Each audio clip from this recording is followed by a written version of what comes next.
Que ce soit bien clair, parce que je vois déjà venir les détracteurs du régime de Yaoundé.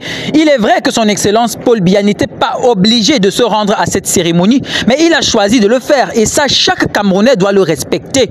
Aucun Camerounais ou observateur international n'a le droit de s'ériger en juge d'opportunité du déplacement que le président a effectué sans que personne ne l'y oblige. Alors arrêtez de dire qu'il n'avait rien à faire là-bas. Quand quelqu'un est courtoisement invité quelque part, il est libre d'apprécier l'importance de se rendre au rendez-vous ou non.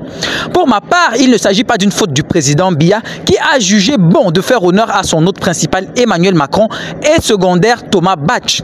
Maintenant, que soit privilégié ce genre d'événements internationaux et mis presque de côté ceux nationaux est un autre sujet qui peut être débattu singulièrement.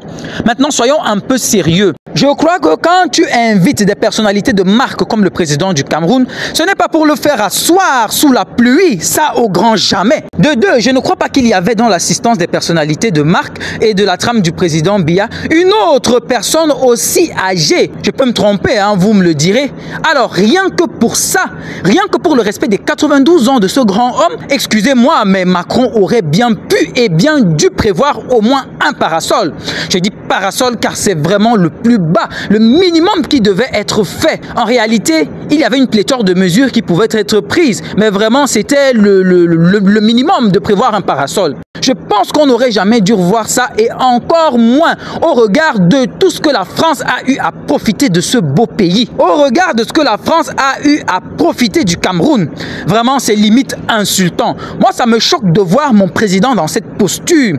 Quoi que certains puissent penser de lui, il reste incontestablement quelqu'un de très adulé, tant au Cameroun qu'à l'international.